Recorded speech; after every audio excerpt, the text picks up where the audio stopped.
Hey guys, what is up? I've had a couple people ask me to do a review on the AEK, so this will be my take on what this gun is capable of. Pre-patch, this gun was just like a laser beam.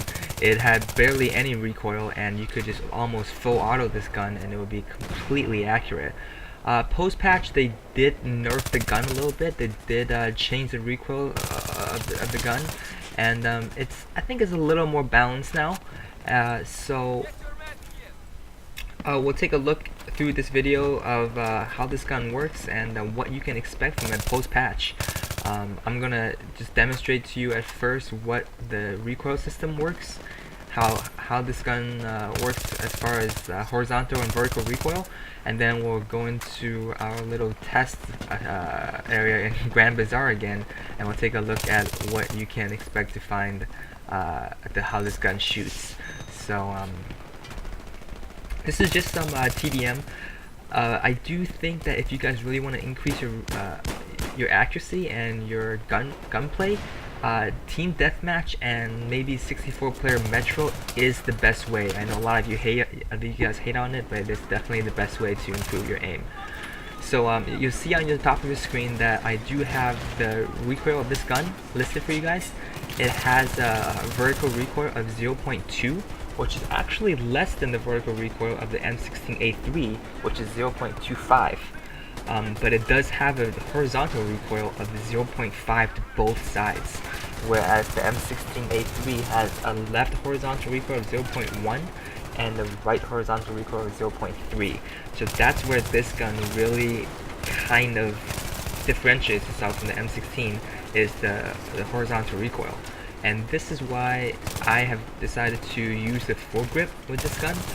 The foregrip does decrease the horizontal recoil of the gun, and then if you slap on a heavy barrel with this gun, which is the setup that I'm running with right now, you do kind of offset that that penalty that the foregrip gives you guys. This gun it's hard to control, whereas with the M16, when I'm shooting the M16, it does just feel very natural to me. With this gun, I have to noticeably try to control my recoil and shoot in long bursts at long range. Short bursts at long range, I'm sorry. The gun tends to go all over the place at longer ranges than medium. This gun is designed, I would say, purely as a close quarter weapon, as it does shoot at a whopping 900 rounds per minute. So let's go to our, let's jump into our map, and then I'll demonstrate to you guys what the different attachments does for this gun, and what you can, how you can use this gun and in what situations you should be using it in. Okay guys, so we are back here at our favorite spot on Grand Bazaar testing this AEK out. The first thing I'm going to do is just shoot this gun without me actually trying to control the recoil of it. And we're just going to shoot it at first with no attachments. As you can see right now, this is a bare naked gun. The only thing I have on it is my Cobra sight. So we're just going to shoot and make a pattern. It's probably going to look something like this. It's going to go up, and then we'll shoot it with the foregrip on, and then we'll try different attachments. So here we go.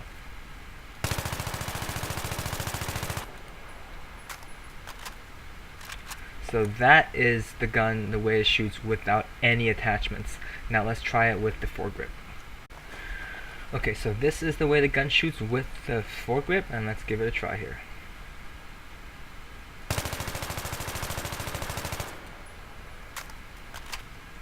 As you can see, it's very close to what the gun originally shoots at, but you get a little bit less of side-to-side sway, and you get at the beginning, and then you get a little bit more of a vertical sway at the end. So let's try to put a flash suppressor on this gun and see how it does.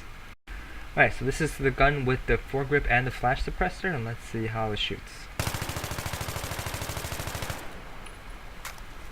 As you can see, the flash suppressor definitely gives it a much tighter grouping than without it. You get a little bit, a nice spray right here at the beginning, and then it kind of still, the vertical recoil still takes off, but it definitely looks like a tighter group than without the flash suppressor. So let's now try it with the heavy barrel and see what it looks like. Alright, so here's the gun with the foregrip and the heavy barrel. I'm going to expect it to look a little more like this than it will with the flash suppressor. So let's see how it looks. As you can see, you get a lot more vertical recoil than with the flash suppressor, but you notice that you get a lot less of a horizontal recoil. So this is the setup that I've decided to run with, which is just the foregrip with the heavy barrel.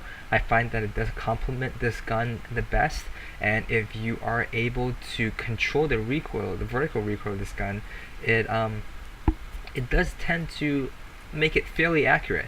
So let's try it out long range and see what kind of groupings we can get.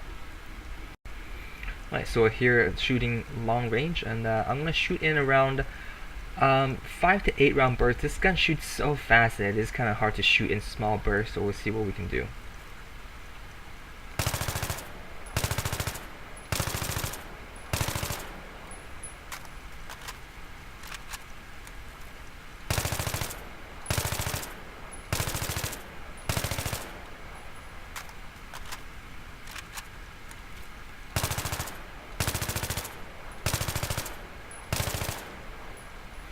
Okay, so that was with me trying to control the recoil of this gun.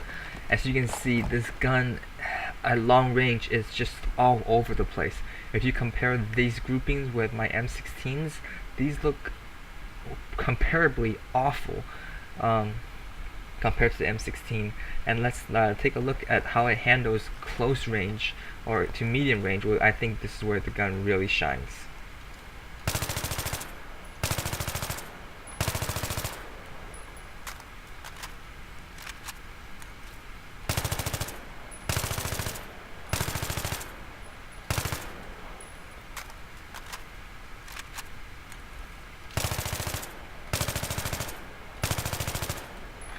So you see at medium range and close range, even when you're bursting the gun maybe 8 to 10 bursts, it still shoots very accurately with the heavy barrel. So this is definitely the range that you want to be using this gun at, which is just close quarter and medium range. You don't want to be shooting this gun far away, as it is very inaccurate. Is this gun going to replace the M16? I don't think so, not in competitive play at least. Especially post-patch after the changes to the recoil. But it is a great gun to use if you find yourself in a lot of close quarter situations. It does take down enemies much faster than the M16 if you can land your shots. So go ahead and feel free to test this gun out, and let me know what you guys think of it. I'll see you guys in the next video.